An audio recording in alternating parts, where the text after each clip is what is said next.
Apps can do a lot of cool things. You could order dinner, gamble on your favorite team, and track your health.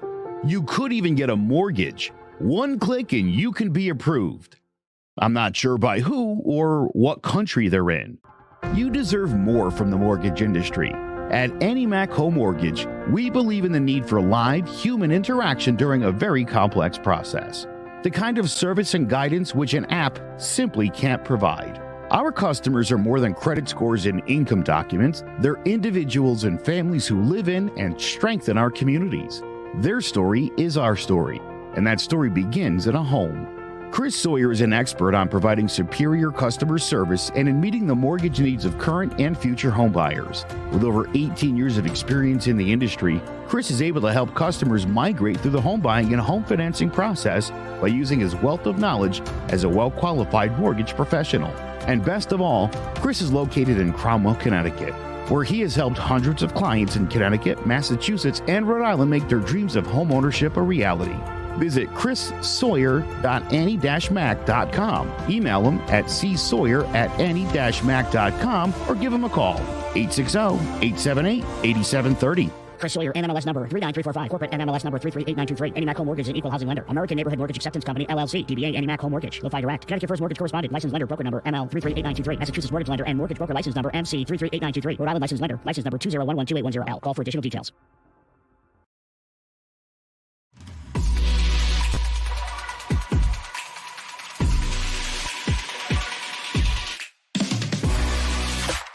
Sanderson looking in, zone for a pass. He's looking for King, intercepted. He's going to go down the right side. Lawrence down to the 20, 30, down to the 40. He might go all the way. 3rd down and 7. Good jump off the line by Strahan, who gets the sack. Pressure from Thomas off the edge. Eli Manning stays on his feet. Airs it out down the field. It is caught by Tyree. 4-man rush. Eli throwing into traffic on the sideline. They're going to rule the catch by Manning.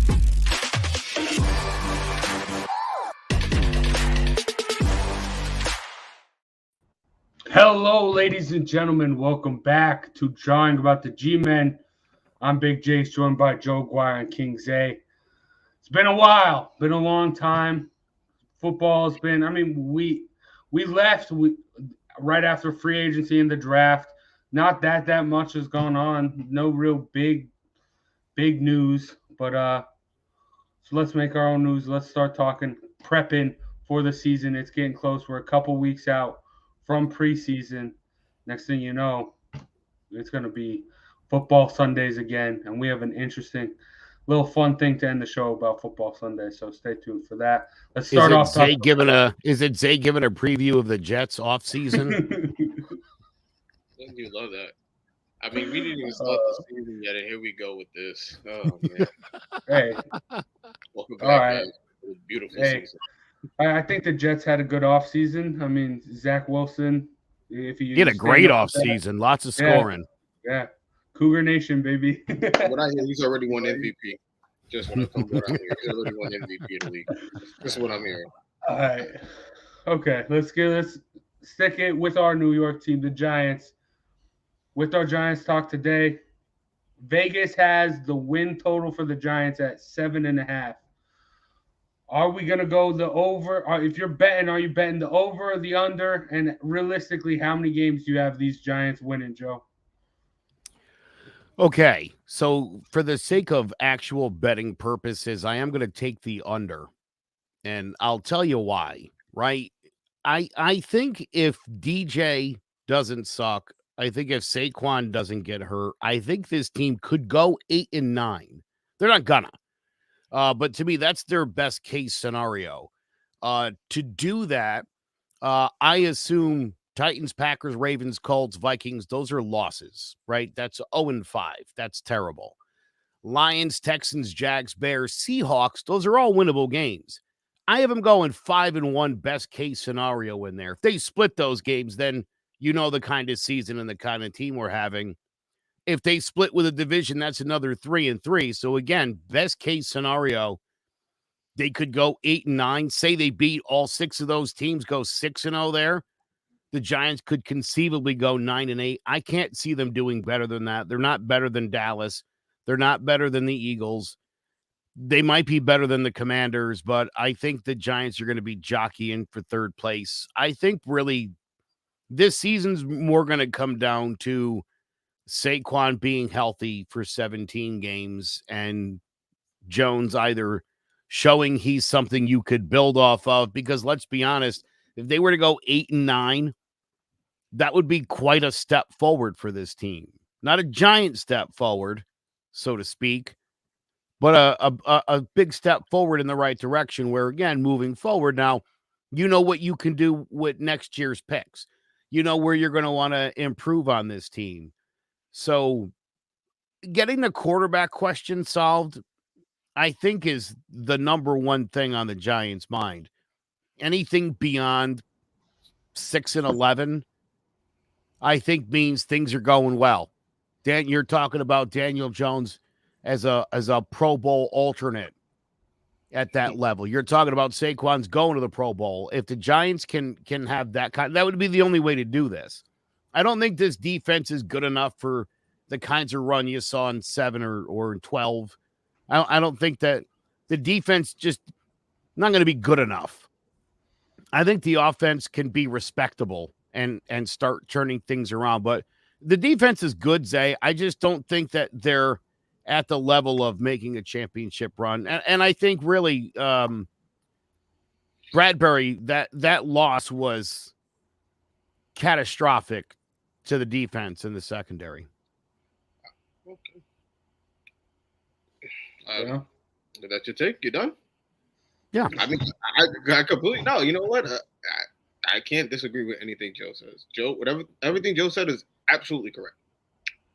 I'm just coming into this with a more positive look because of what I'm hearing and seeing from training camp. You read the reports, you're hearing that they're placing guys in positions they've never been in. They're moving Saquon out. He's doing all types of motions. He's going out in the slot. He's doing all types of things. I think for the first time in a long time, I think the Giants are going to have a relevant offense. I think they're going to have an offense that actually makes sense in 2022. And I think the Giants are going to put up numbers. I honestly do feel that way. And honestly, I look at the schedule.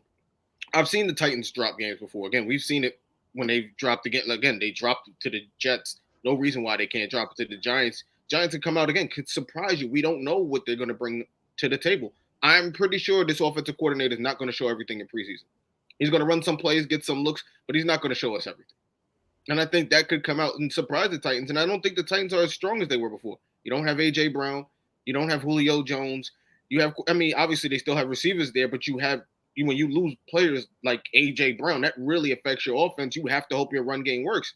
And I think the Giants are going to bring it on defense. You're talking about a heavy blitz defense now, a team that's going to run a lot more man. I'm hoping that the corners pick it up because you're talking about getting guys back. You know, Dory Jackson's going to be healthy. You're going to get what's his name? The short corner. What was his name? Jesus, he was hurt for us last year. I can't remember his name, but oh my God, it's going to hit me later. Logan Ryan? No, we had another corner that was hurt. He got hurt early in the season. I can't remember his name. He'll be back for us next year, though. I'll get you the name in a second, but he'll be back. I think the Giants really do. And Robinson, I think Robinson actually has potential to be a big-time corner also. He's seen flashes of it. He's a good tackler. He can go out there and play in space. I think Robinson could really, really help out that team. And if the Giants pass rush brings it, we've seen you guys – look, we brought in Kayvon Thibodeau to be a beast. They're saying he's a beast in practice. If he can bring it and have a real serious effect on that, he could affect that whole entire defense, speed up things, and then maybe we won't be such a liability in the secondary. Well, again, I think probably the Giants have the best safety in the NFC East with Xavier McKinley. I honestly believe this will be his shining year. I think last year he should have been a Pro Bowler. I think this year he will be a Pro Bowler. Xavier McKinley has shown us that he could be a leader, and I think he will step up and be a leader. You get Blake Martinez back, who will be your leader also on defense, the signal caller. That's going to be a big part of the Giants' defense that they didn't have last year. And we see how it affected them. You have players out there who look like they didn't know what they were doing half the time or where they were going. So you bring back somebody who can stabilize that defense. And I think the Giants I'm putting them at 9.5, 10. I can see it somewhere there. I think the NFC East is going to be a dogfight. I think you could win way more games than I think the Eagles are nothing, honestly. I don't believe in their quarterback situation. I don't believe in the quarterback situation in Washington. And Dallas, again, if Zeke is not motivated, you don't know what type of Dallas team you're going to get. We've seen Dallas get off the hot starts and then fizzle out at the end of the season. They do this a ton of times. So, again, I'm not ready to write off the Giants just yet. I want to see how they look preseason before I make any predictions. But I definitely think the Giants will win more than 7 games. I will say this. Their schedule is not what I would call difficult. No. You know, I think if they can overcome the lack of a real one corner, I guess I would say, you know, Jackson's great. He was a great complimentary piece to James Bradbury. And it's the one thing, I mean, is Robinson going to be day one ready to be an impactful corner? I don't know. I don't think so. That concerns me. But I do think, and I do like what you were saying about what they've been doing in practice. The Giants do need to run an offense that is concurrent with the century that we are in. And it would be great if they started running some different looks and doing things that the rest of the NFL does and running the occasional trick play like every team does, 5-6 times a game. Not the third and 10 QB sneak trick play, Joe? Yeah. Listen, the NFL has evolved in a big way, and the fact of the matter is if you're gonna get the most out of this team, that means that you're gonna use Daniel Jones's legs. That Daniel Jones got to be running around there a little bit. You're splitting Saquon out. I mean, there's some things you could do with DJ there, right? Yeah. So if Darnay Holmes is his name. Sorry, that's the name. Darnay Holmes. Okay, yeah. Another corner who's solid for us. He played slot for us. He was a very solid corner. Again, there's so many ifs with this team. If they brought Daniel Jones the playbook and he just absorbed that thing immediately, like, there's a lot of ifs here. Saquon being healthy and being productive and hitting holes.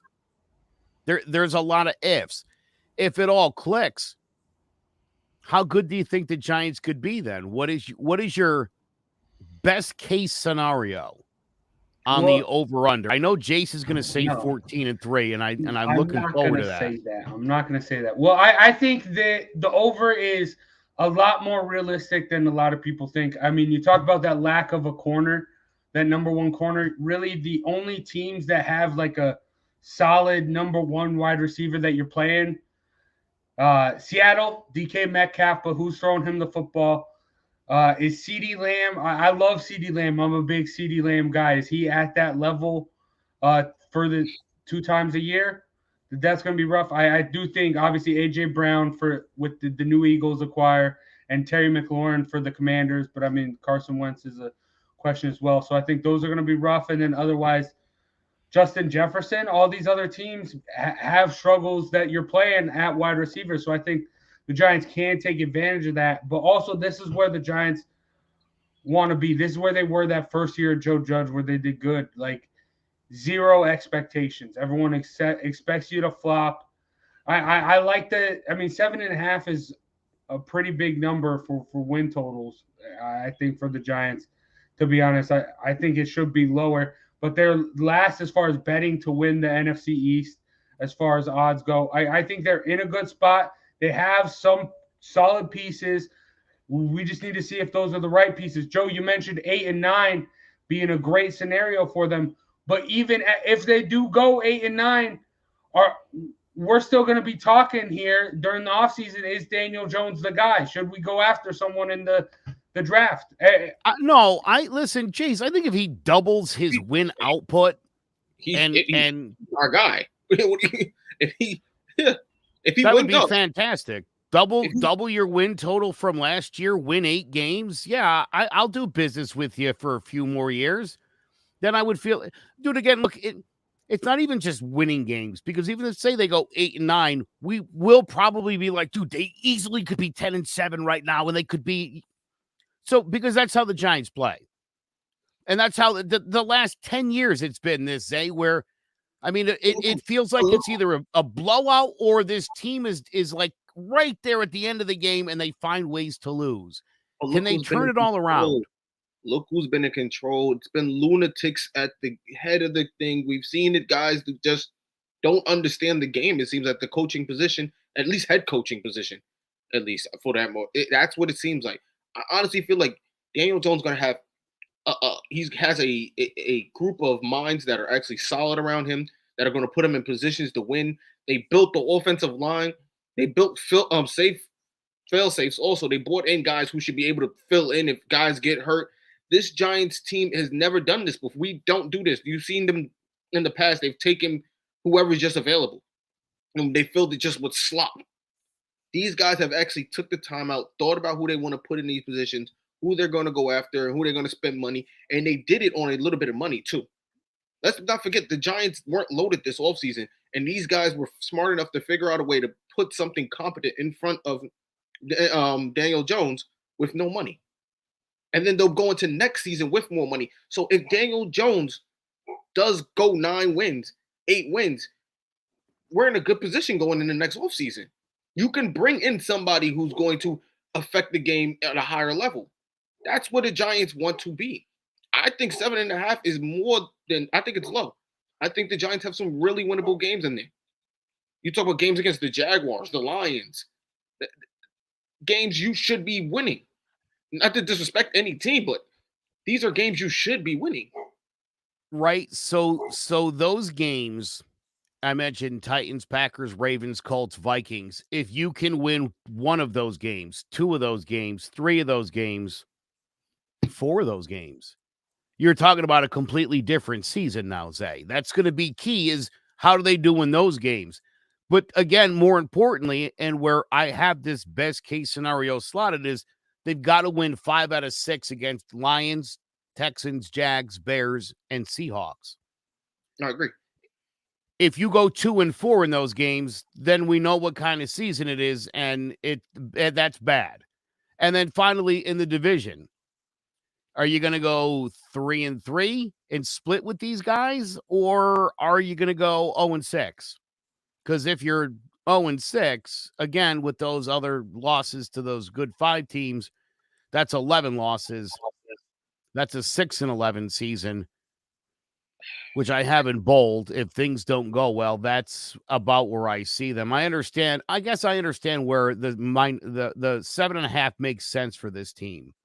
I can't see it. I think no. Zay, I'll say this. Listen, I don't think, and I think especially because if Daniel Jones is terrible, I mean, if he's terrible or he gets hurt, Tyrod Taylor will win some games. I think Tyrod Taylor could win some games for sure. Can he get the Giants to 6 if he was the starter? I think he could. I think that's a realistic expectation of what you could do with this team on paper as is. He's got enough weapons. I don't know that they've got a play. Do you think they could get to the playoffs? Do you think they could be a wild card? There's enough wild card spots. The Giants should be able to get in there. Honestly, they have enough weapons on offense. We complain about pass rush. We should have pass rush between Aziz and between Kayvon. We should, and obviously we're paying whatchamacallit in the middle, Leonard Williams. We should have no problem getting to Pat. The Giants have really filled a lot of holes that they've had in the past. They filled a lot of holes in the sinking ship. I think it's time they started floating. I'm just being honest. They've really fixed that offensive line. You have weapons everywhere on offense between Kadarius Toney, Wendell Robinson, Kenny Golladay. You're paying him a ton of money. And let's not forget, a couple of off seasons ago, he was the big cream of the crop. So it's time for him to be that. Because if he was anywhere else, everyone be talking about how great of a wide receiver he is. It's time for him to be what we're paying him to be. Sterling Shepard, obviously, he's not going to start the season. He'll be coming in later. You had Daniel Bellinger. He was all at the tight end camp all summer. The Giants have weapons everywhere. They fixed the line. They have pass rush. The corners are in. The safeties are much stronger. But the Giants shouldn't be that bad. I honestly don't feel they should be this bad. And they have coaching. I just feel like a year ago today, you and I had this exact same conversation on this exact same show. And it's like, no, I get it. And it would be great if all of this talent melded together. But all the other teams in football got better. All of them. Even the Lions are a better team than they were a year ago.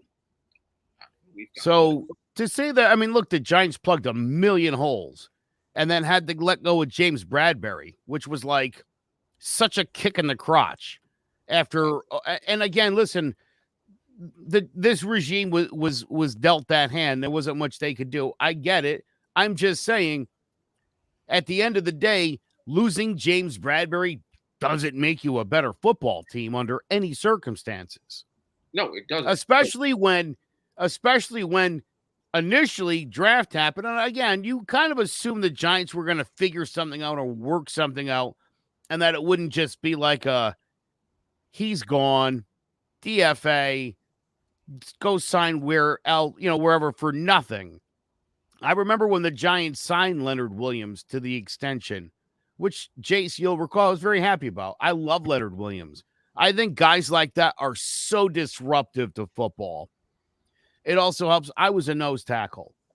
I think that's so important on a defense is to have a guy that creates pressure up the middle. He's a beast.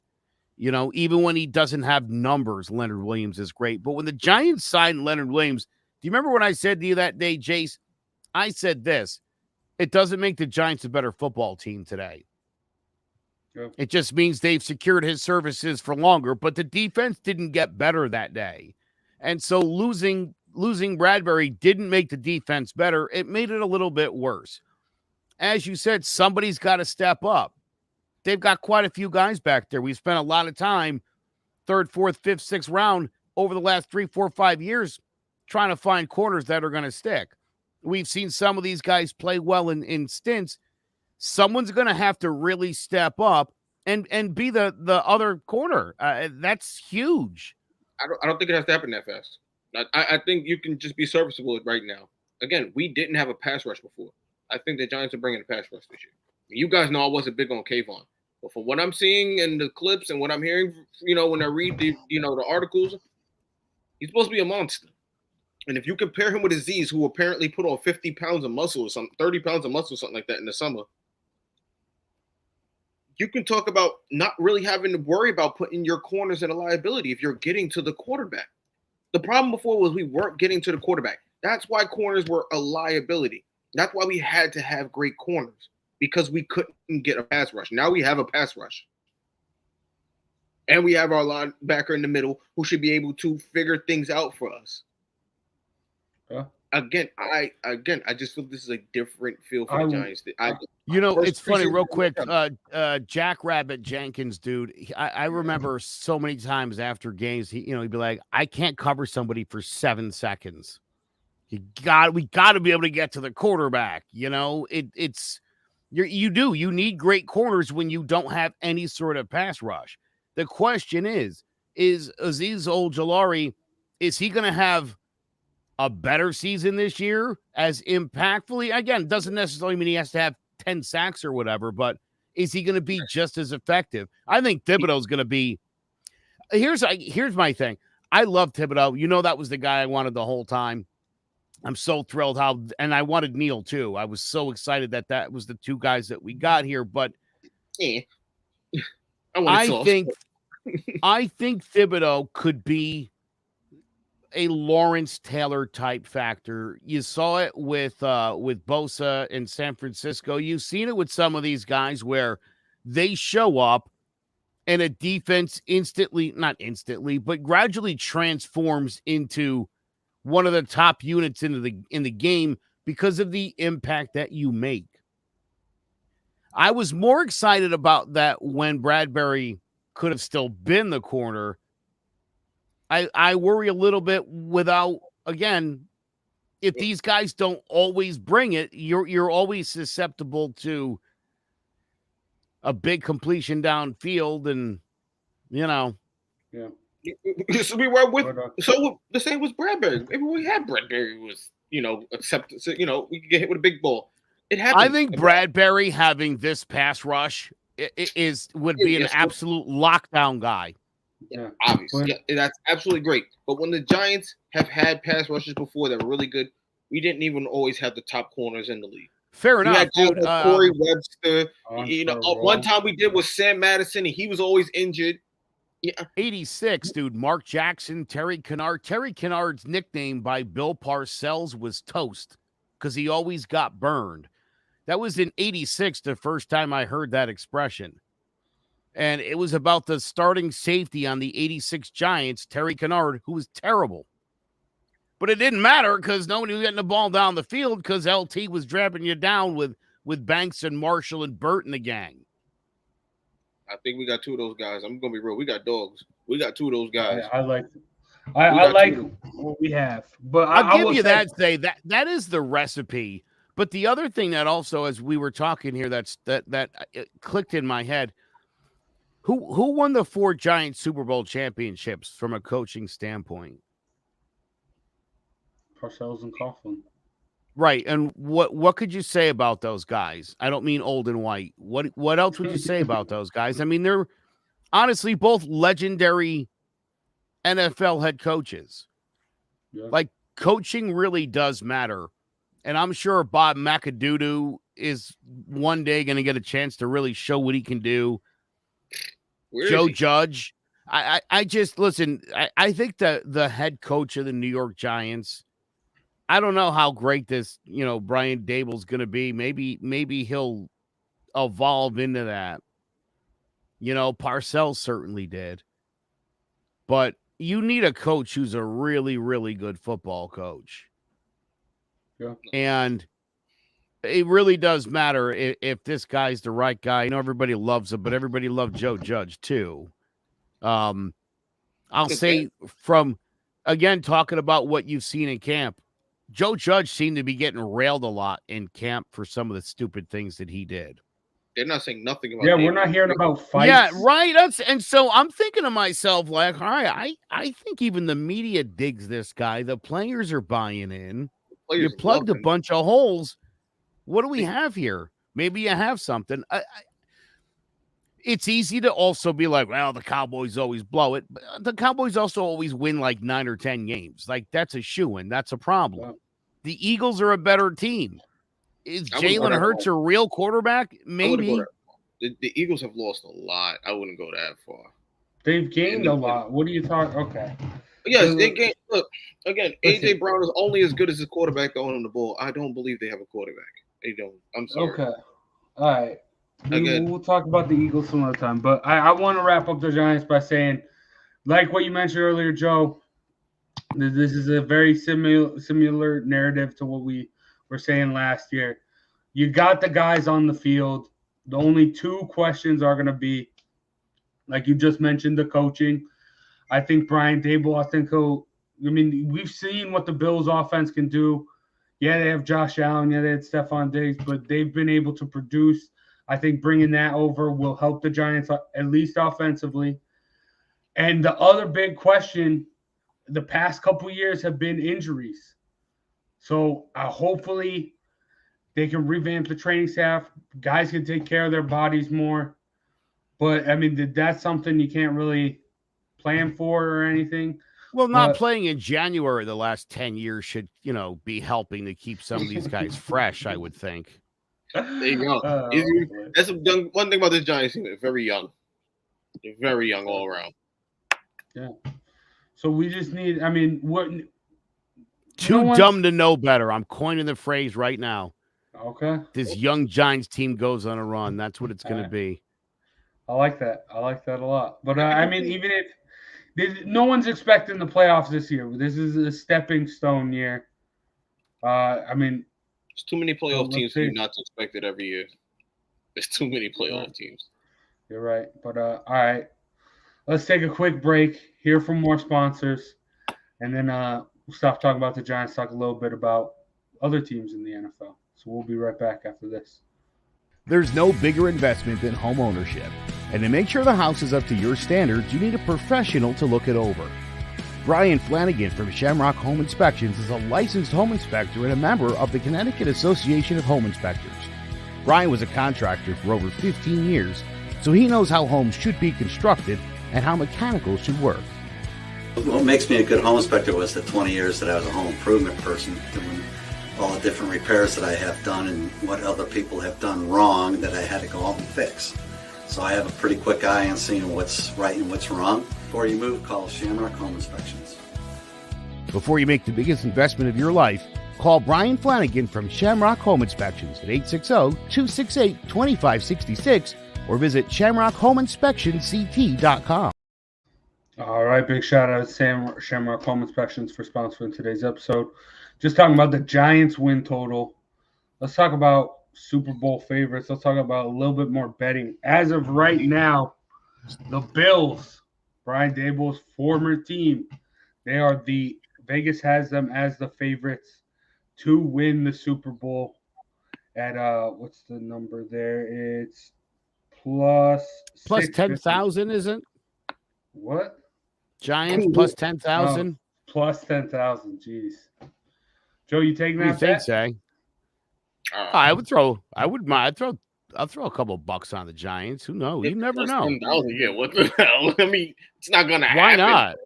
Yeah, dude, not for nothing. Almost every golf tournament, I find like has-beens and like names I know, and I'm like, buck on this guy at like plus 50,000. Yeah, why not?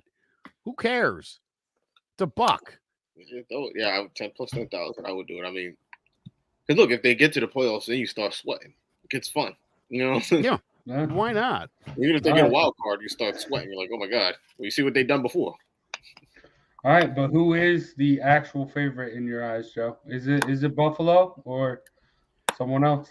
It's the Bucks for me at 750. Easier conference, easier division to win. So I think the Bucks are going to win another one, and then I think Tom Brady's actually going to retire again. As ridiculous as that sounds, here's three other ones that I really like, and I like the. I think you'll like these two. I like the Chargers at plus 1,600. I like the Bengals. I can't believe the Bengals plus 2,000. And I know Zay hates these guys, but the Titans at plus 3,000. Dude, healthy D train's running for like 2,500 yards. Oh my God. Titans don't got it at quarterback. Tannehill's but they fantastic. don't have to pass the ball anymore. AJ Brown's gone. We've seen what happened. Derrick Henry. Yeah, they replaced AJ Brown with like a younger, saner, slightly faster version of him. I'll take that guy all day for a third of the price. All they've been saying in training camp is he can't complete a pass. He's inaccurate. Look, the game is faster. Liberty ain't D1.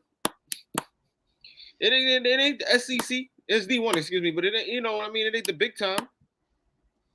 It's a faster game in the NFL. They said he is terrible. I don't even think Malik Willis is going to play at all. Yeah, no. I wouldn't. Not at least for 2 years. Okay, Maybe. so. If ever. Ooh, all right. I like those. I'm just saying, you never know, dude. It's hard. I think Joshua Dobbs is a great quarterback. He'll never get a chance in this league. It's hard. It really is. If you're not a first or second round pick, there's no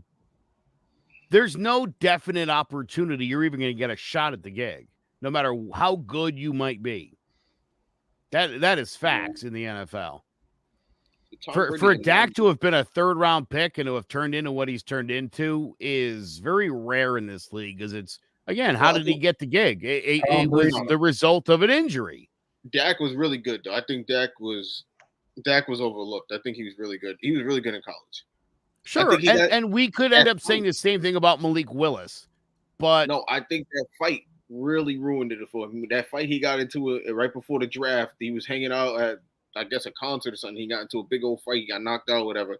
I think that really affected his character, and I think that's why he fell further in the draft, if I'm being honest, because they care about all his characters-ish, unless you're the Cowboys. So, makes sense. Right. It's nice that some teams don't care what your criminal background is. It's fair. I wish more teams thought like that. Jeez. Cheat a little sometimes. Anyway, no. Look, the Patriots done it. It's got them how many championships?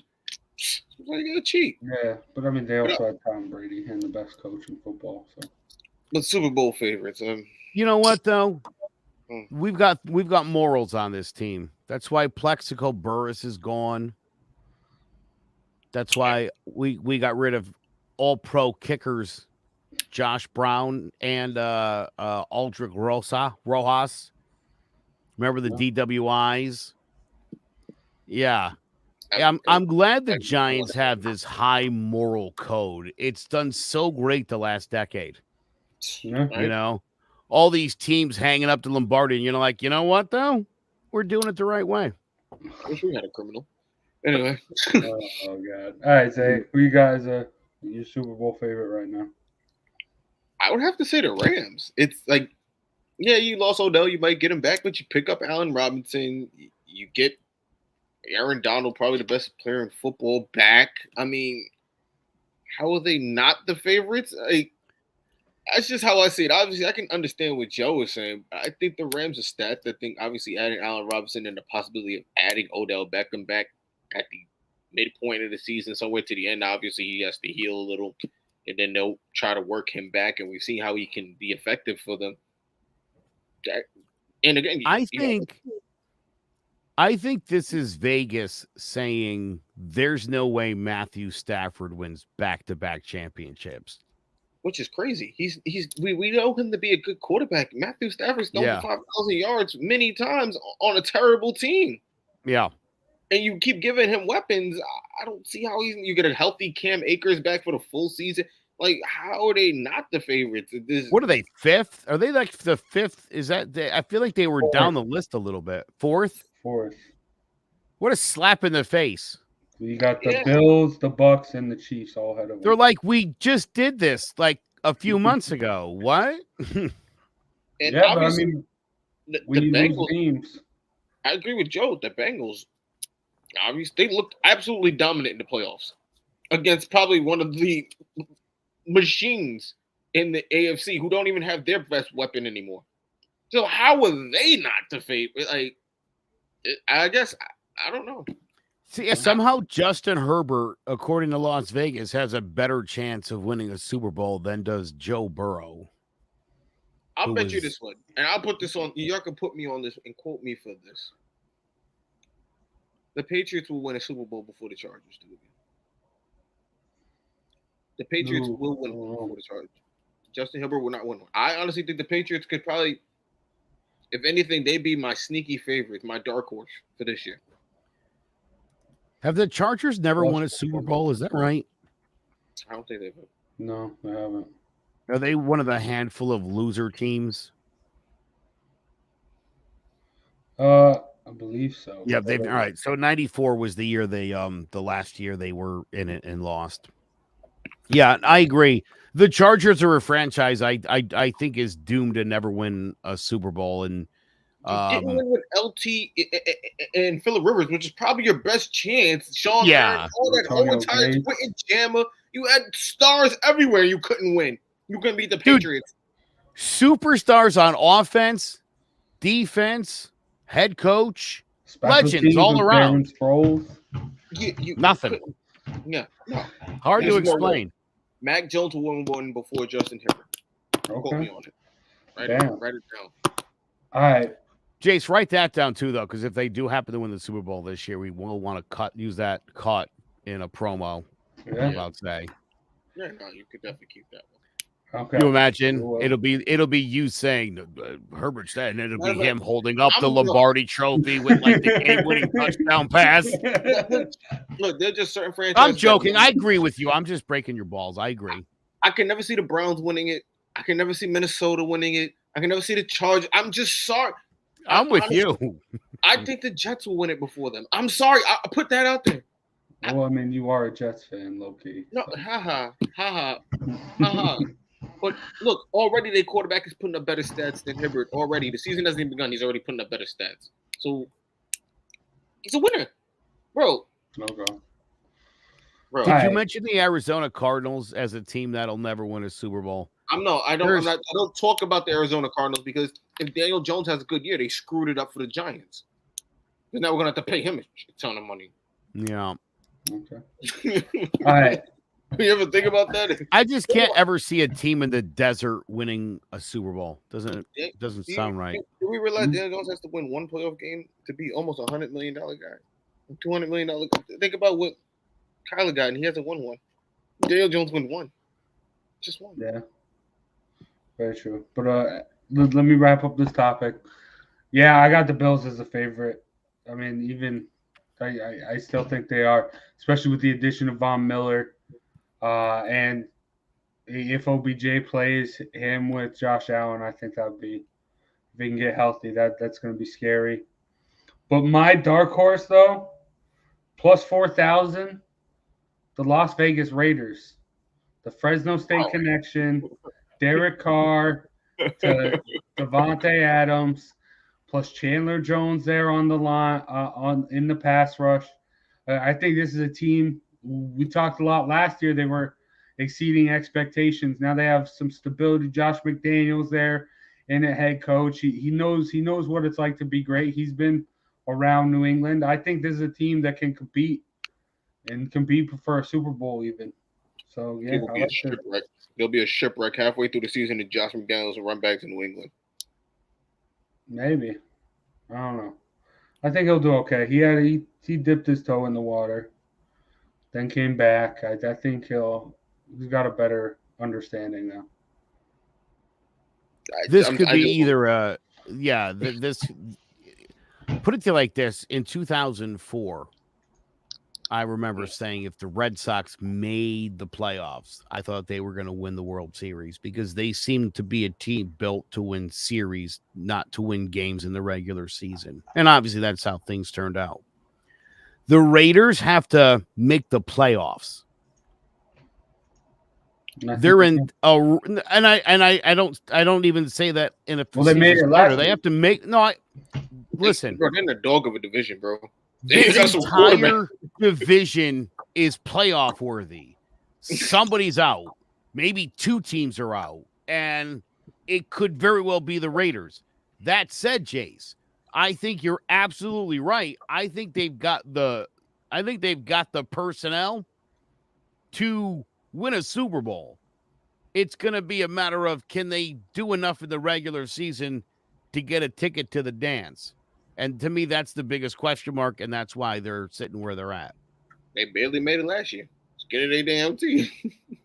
But the idea of Carr, who I love, and Devontae Adams, with a guy like Darren Waller on the team, that they could do some damage.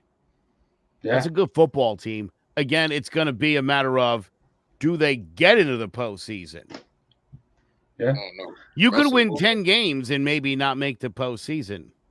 Russell Wilson. That would be tragic. Herbert, Pat Mahomes, that's going to be a dog of a division, boy. That's going to be a dog. You got to have a quarterback, and I just don't think Derek Carr is the best quarterback in that division. I'm sorry. He can have the weapons. I don't think he's the best quarterback. Listen, him not being the best quarterback in that division is 100% true. He's not. But Devontae Adams might be the thing that evens him up with everybody else or makes him better. Well, yeah, because the Chiefs obviously don't have the biggest weapon anymore. The Broncos don't have any weapons. I don't know who Jerry Jeudy? Isn't Jerry Cortland Jeudy? Sutton? Is he in trouble or something like that? Something happened to Jerry Jeudy. I don't know. He got injured. Oh, he got injured. Last season. Yeah, you remember that game? That was against the Giants. The Broncos wide receiver core knows it's got to step up its game. They've obviously got a really good quarterback. I happen to think that Russell Wilson's on the downslide side of his career, if you will. I don't see him getting tremendously better in the next 2 seasons. So this is a Broncos team that's going to try to bring in a legend who's won a Super Bowl for a franchise that he means the world to. You're going to hope your defense is good enough, but it's a familiar story. Worked in Super Bowl 50. Let's see if they can do it again. Yeah, Jerry Judy got arrested. He got arrested in the offseason. That's what I'm saying. I think he still might be facing a suspension. Okay. But I will also say, as far as like betting goes, talking about suspensions, the Browns, if Deshaun Watson can touch the field, I think this team. Oh, he touched the field. The Joe's dismay, he will be playing this year. Whether he'll touch the field, whether the field likes it or not. Whether it's 4 games or 8 games. Or whether the field likes it at the moment and decides later it doesn't like it. Oh my God. Okay, we're getting off. He had his own little towels to collect DNA evidence. I mean, that's like master criminal ability. I like that. Clearly, this is a guy who'll be able to run that Browns offense, which is also full of criminals. Yeah. All right. Listen, the Browns. I get it. The Browns are so terrible that you have to take wife beaters and whatever you want to serial massage getters or whatever weird. Don't do that, because if the Panthers and the Seahawks knew it was only going to be 4 games, they would have probably took it close to 8 games. They would have took the same chance. I think they would have. I think those teams are, but they're also garbage dumpster teams as well. There's like 4 quarterbacks on the Panthers, and it's like every one of those guys sucks. You guys know this, right? Yeah, we all know it. I mean, go find a few more quarterbacks you could throw in that room that nobody else wants. All trash teams that were like, dude, we'll try anything. How many accusations? That's not enough to stop us. We're desperate because we suck and we want to get out of this vicious cycle. So yeah, you're like, if you get suspended a year, at least the next year we'll have something to look forward to. Yeah. But I hope that Browns fans get a minimum of 12 games of Josh Rosen this year. Josh Rosen. Yeah, they just signed Josh Rosen.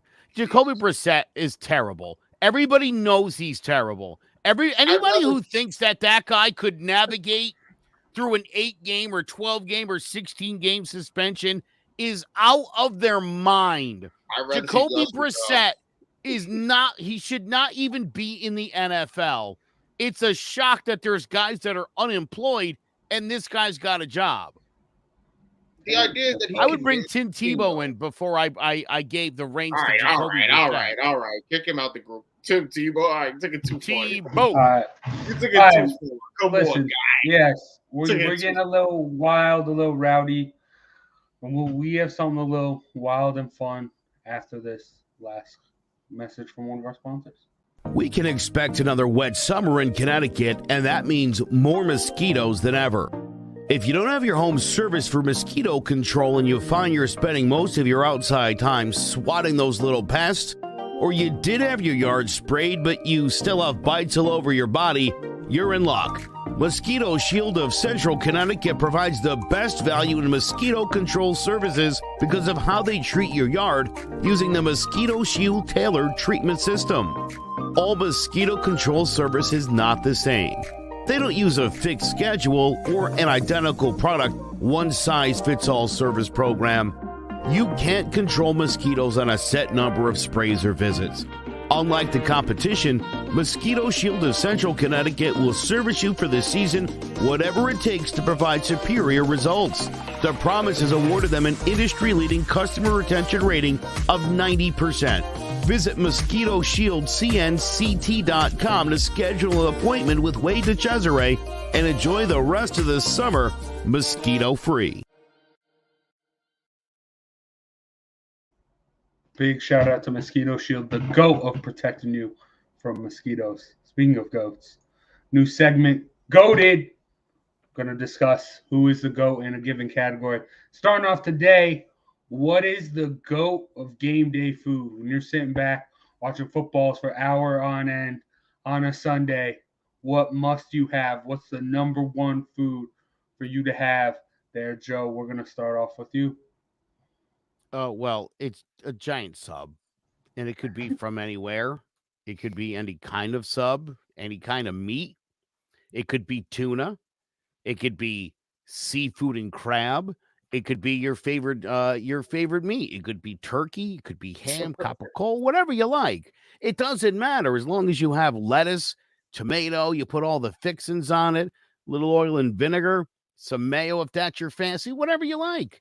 But it's got to be a sandwich. I want to be able to keep going back to it if I'm watching, a slate of games for 7 or 8 straight hours. A sandwich. It's the gift that keeps on giving. Yeah.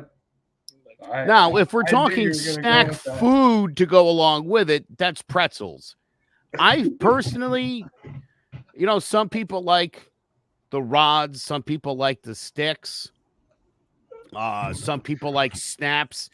Personally, I'm a hard sourdough kind of guy. Those are the big, fat, thick ones that take a lot longer to eat. I'll gnaw one for an inning or a quarter. Every couple of drives, I'll break one. I'll put a little mustard on it, spicy mustard. I'm like Obama in that regard. I like the Dijon. Some of them come with the mustard on it, like the little mustard powder on it. Yeah, that's dope, isn't it? And then finally, on a kind of a desserty, I'm a big peanut M&M guy. I like to take a big bowl, throw some peanut M&Ms in there. This is what I call my white suburban male trail mix. I'll take some snow caps, put some snow caps in there. I've got some lightly sea salted cashews and almonds, and I'll mix that all together. That is a fun little treat to have on the side if you're trying to be somewhat health conscious, even though it's not at all. Damn, I don't know why, but when I thought of this, I figured you'd say either pretzels or a party sub or whatever. Yeah, both of them. So that's all I do. If you've ever seen me watching a game, that's pretty much it. It's a sandwich and a bowl of my trail mix. I mean, I like the sandwich. I don't know about pretzels. Trail mix is okay, but dude, even George As Bush the used goat, to watch the football with pretzels. Pretzels are a goat. staple. pretzels It's are a- the goat of anything. Bro, there's like 45 different styles of pretzels. Why do you think that is? It's far superior to your chip. They suck so much, you got to get away from them. Why did he talk about pretzels like it's Kama Sutra? It's just pretzels, guy. Pretzels have been in bars and associated with drinking since alcoholism first became a term. Pretzels has a long history of being the unsanitary food to eat at a bar. Okay, they would just put bowls of pretzels out, and you just dip your hands in the. This was during the Spanish flu of 1917. I mean.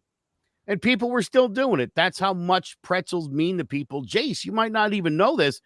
President Bush was watching a football game and nearly choked to death on a pretzel. Darn. Yeah.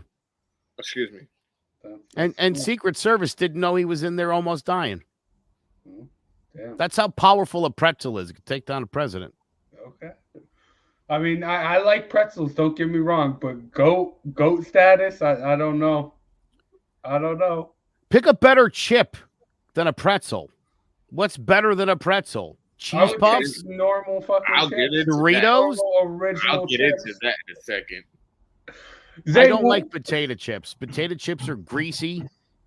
Well, they're not good for you at all. Even the nice kind made from real potatoes. Yeah. It's like you don't want that. Okay. I don't know. Maybe it's the New Yorker in me, but my whole list is greasy. It obviously has to be pizza. I'm a New York. Papa John's, Domino's, go get it from the local spot, run to the city, get a pie. Wherever it's pizza. For me, that's just what it is. It always has been and always will be pizza. Because you compare that with almost anything. You could put wings, you could put soda. It's great. It's pizza. You can't go wrong. You can eat it any time of the day. And you can eat it when it gets cold. You don't even got to technically get up to warm it up. I could sit there and probably eat about, well, now maybe 3 slices, but back in the day, almost a whole pie, 6 slices on a good day, depending on how well the Giants were playing. If they didn't make me sick to my stomach, it can go all day. But then obviously, you have to have. Zay, I love this. because after halftime, I do have to put some of the sandwich back into the fridge for a while to stay fresh. And you're right, the pizza can just sit there literally all day. You could even fall asleep, wake up watching Sports Center at 2A, and have a little midnight snack. Can't go wrong with it. But make sure you have your Lay's with it. Lay's is the best potato chip, in my opinion, ever created. I don't care what flavor you have it, sour cream, barbecue, ranch. I don't care. I love Lay's. Lay's are a favorite. And no, I don't like wavy. They have to be regular, original. I don't like the wavy, sorry. And if I am being healthy and want to be healthy, I will have some pistachios. You never can go wrong with those. You can eat those literally all day. I thought one day I was going to die from pistachios. I ate it literally all day. It did nothing. I mean, it did it. I think it's probably the greatest peanut. I'd argue it's probably the greatest nut. Peanut. I couldn't think of anyone better. I'm sorry, did you try to kill yourself by eating a lot of pistachios? I couldn't follow that story. I have an addiction. I literally have to hide it. Like, it's real bad. I love almonds and cashews a ton. Nuts are great. Yeah, but the almonds they get dry. No, I like pistachios a lot too. That's been a more recent thing for me. You've been a long time pistachio guy. It's got to be yes, and it has to be shells, because I don't understand how they get in the season on the unshelled ones. I don't know who's picking it. I always feel like they're taking them out the shells, they're sucking on them, and then they're throwing salt on them. And putting them. I don't like it. It has to be shelled. Don't bring me unshelled pistachios ever. That feels like an episode of 2020 in the near future. Do you like pistachios? That's how they make them. See, that's too much work. I don't like the show. Yeah, there's a big salt machine just falling on them. Yeah. Honestly, how could you crack a pistachio and not eat it? How could you? I don't know. So how are you making unsalted pistachios? Even if you did a few like that, eventually you would have to. Right. You would. You're totally right. All right. I don't know. Somebody needs to investigate pistachio, unsalted pistachio, unshelled pistachios. Investigate it. I don't trust those. Nah, the shells are too much work, bro.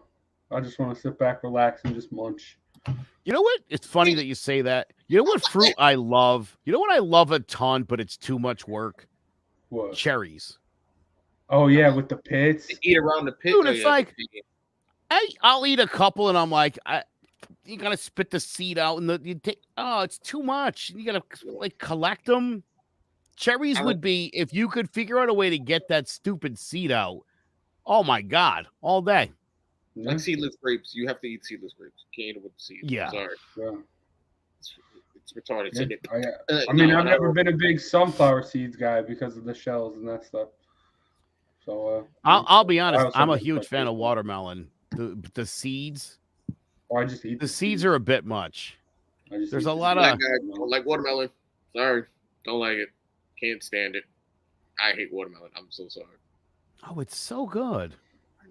Especially during the heat wave, like now. So good. Yeah, it's mostly they're. You know what it is? They're made of water. They're very water heavy. Oh, maybe that's why they call water. Well, it is. Yeah, they're. Yeah, I can't believe.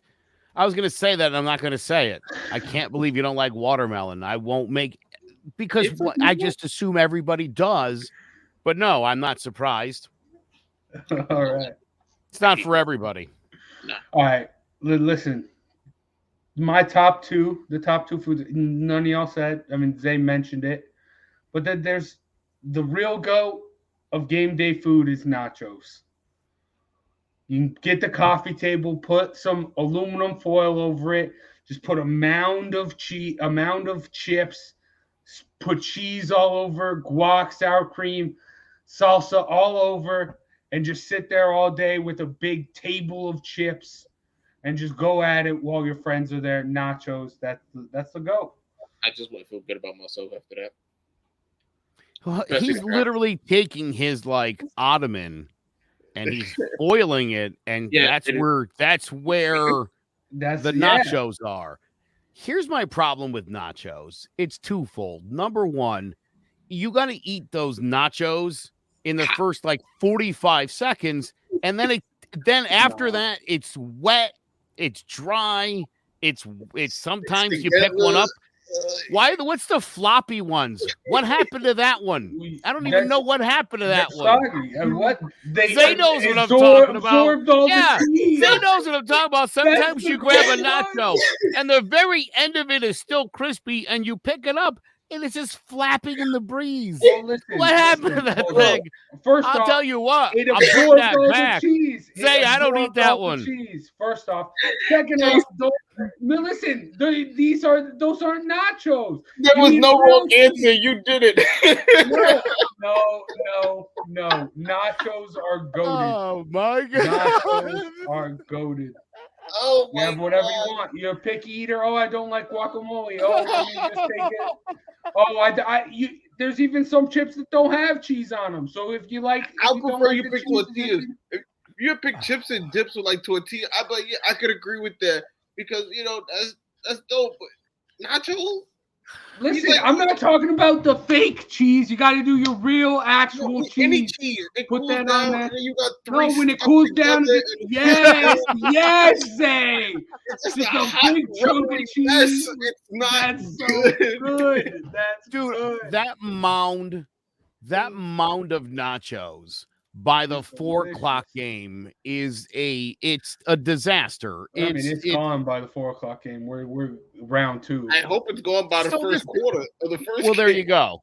Yeah, it's by the end of the Giants' first 3 and out. If you haven't finished the nachos, just throw them out. It's over. No, You missed the window. no. You missed the window. It was about a minute and 34-second drive.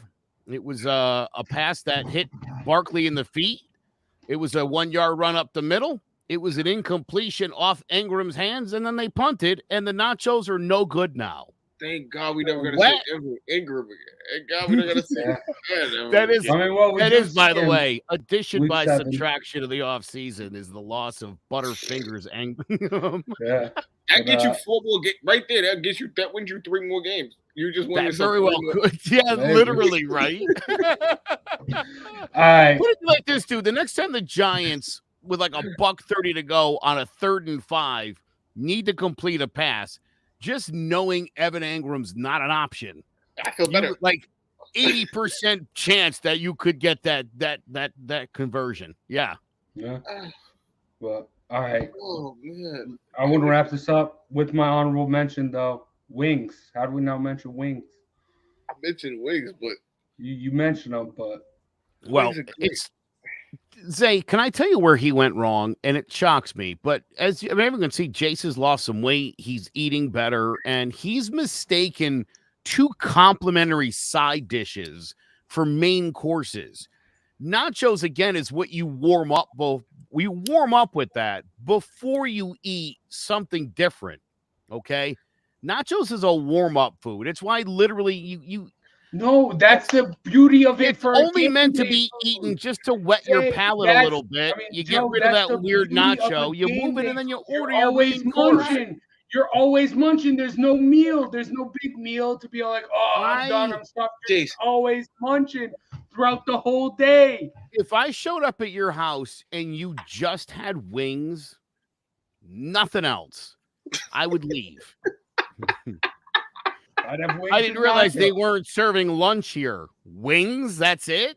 You've never had wings. Oh, Wings look, are a there's meal. celery and carrot sticks to go along with it. You could dip it in the blue cheese or the ranch if you prefer. That is a side dish. That's why they're not drumsticks, they're wings. It's a side dish, and then you have 3 slices of pie.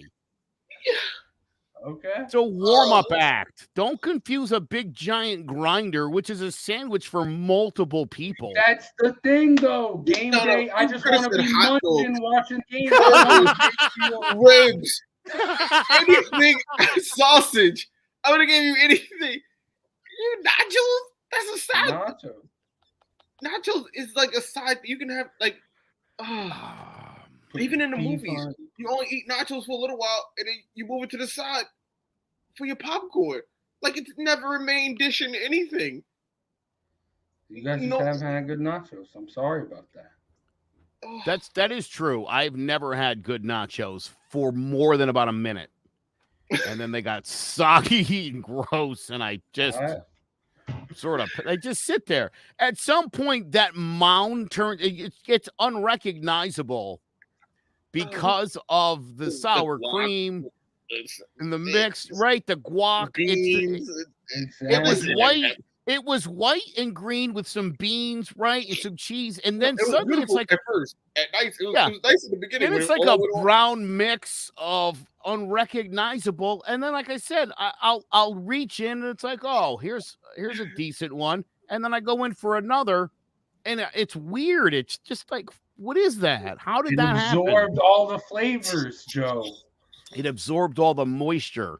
All the flavors. Now everything is dry, like the meat. The cheese now is wet, as is the nacho. It's no good. Bro, you could have went with anything, broads. Anything in this world. Zay's giving you like 15 better alternative answers right now. No. I know for Jason. No, I will live and die by my nachos. They're goated. They're great. I'm bringing my own lunchbox. Jason, invite me. If you invite me over for the game, I'm bringing my own lunch because you're gonna have to. It's only got nachos. He's bringing the nachos. I guess we'll have to bring a pizza and a giant sub. You can't absorb the alcohol with nachos. You don't want to absorb it so you can get more effed up. You want your body to absorb it. Nachos is the number one shared dish on a date that leads to date rape. Honestly, statistically speaking, because it's not very filling. It's not very good.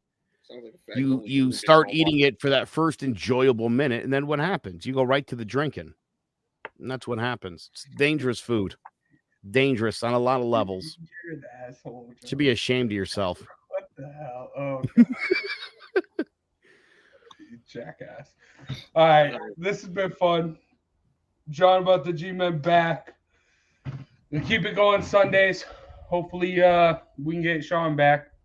But who knows there. But this was fun. Hey, next week's Go-To, we should do side dishes for watching football games. If you've already got pizza and a giant sub, like the other things you might want, like, nachos, wings. You ever feel like you're the only one that did your homework on the front? Bro, you guys are wild. Nachos are great. So they're great for a while, just not for the whole game. That's short window. The whole game, they're great. Yeah. But that's why you got to put the tinfoil to keep them warm. But all right, okay. That's gonna do it. Great Giants talk. Great overall NFL talk. I'm excited to get the season back going. Us back in the swing of things. Probably complaining a lot about the Giants. Who knows? Hopefully we'll have some more uplifting weeks than the past couple. Because God, I don't know. It's hard. It's hard to go. By the way, if anybody wants my white suburban male trail mix recipe, I'll post it on Joing About the G-Men's website. You don't need that. Get your bag of pistachios shelled. Zay will also put up his recipe. It's just pistachios. Jake said that. Now I'm scared. Nachos, unshelled pistachios. Yo, I'll make an actual badass nacho recipe for you all. I'll do it, and it'll be badass. And after what he said about date rape and change your life, unshelled pistachios, I don't think I want to come near that. I think I'll stay home. No, it's too much work with the unshelling the, and then when you got to throw them away, that's just too much work. I just want to. Maybe we'll have to prepare a dish and present it on the show. Nothing good comes easy. Oh damn! Little G-Men take off. Well, let's do it. I think that would be fun. Hell yeah, I like that. I'll put together a giant sub. You do your wet nachos. Zay, you bring the pistachios. We'll call it a party. All right. You can put a poll up. I'm pretty sure people would rather eat pistachios than nachos. Anyway. All right. Whatever. Well, we'll sounds like we need a poll. We'll do a poll. Let's poll the audience and see where they're at. Hold on, but when you put my food up, remember I mentioned pizza. If we're gonna go main dishes, you gotta go pizza, sub, nachos. Yeah. and nachos are gonna win. And then when you do side dishes, you could do pistachio, nachos, and whatever. What said Joe? What you said your side dish was? Pretzels. Pretzels. Oh, pretzels. And again, could be your choice. Sticks, snaps. Oh my god. All right. You know the ones that have the checkers across the side? I will say peanuts have as much history as pretzels do in a bar. Very true. But but you picked pistachio, so for peanuts. But think about what happened to peanuts. What happened to them? You tell me. They're not in bars anymore. All right. Pretzels. Nut allergies. Just won out. I see peanuts in bars. Nut allergies. We don't touch it. Nobody eats peanuts in a bar. If you just saw a bowl with peanuts at a bar, you wouldn't eat it at this point in life. It doesn't feel right. It's just like this. Okay, look, they compete in places. They compete on planes too. People eat more peanuts on planes than they do pretzels. So look, they compete. I disagree with that. Another poll. You should call a stewardess is what we need to do. Find out what's really happening up 50,000 feet. I think it's pretzels are winning the day. I'm sure we could Google it. Dude, I went to the grocery store real quick. Last thought. I went to the grocery store yesterday. There's like a wall, like an 8-foot section. I was honest to God. I mean, there were so many different styles of pretzels. And then I went by the peanut section, and actual peanuts. It's just like one small No, stop it. They all go under the same umbrella. Don't do that. Cashews. No. Almonds had its own little section, which it shared with cashews because they're minor foods. Well, I mean, if we're talking about like the different flavors of that stuff, as far as the nut section, they do it to almonds. No, it's not. Are you kidding me? Between compared to everything else, honey roasted nuts. You have mixed with lime now. You have them mixed regular salted. You have them unsalted. You can get them. Stop it. There's so many variations you can get nuts. You can get a with chocolate flavored chocolate. almonds. I don't want to hear this. I don't want to hear this. This man is nuts. Okay. No pun intended. Oh damn! All right, that's going to be the next debate, I guess. Nuts versus pretzels. Who wins? That'll be another poll. Nuts versus pretzels. But all right. Big shout out to Clovercrest Media for sponsoring today's episode. Make sure you check out clovercrestmedia.com for a bunch of other great podcasts along with more information about this podcast. And also big shout out to Annie Mac Home Mortgage, Shamrock Home Inspections, and Mosquito Shield for sponsoring today's episode. That's going to do it for John about the G-Men. For myself, Big Jace, Joe Guire, and King Zay. We'll see you next week to talk more Giants football. Take care, everyone.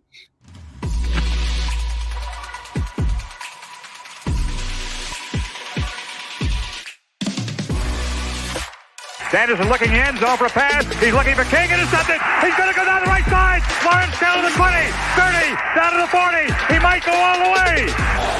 3rd down and 7. Good jump off the line by Strahan, who gets the sack. Pressure from Thomas off the edge. Eli Manning stays on his feet. Airs it out down the field. It is caught by Tyree. 4-man rush. Eli throwing into traffic on the sideline. They're going to rule it a catch by Manning.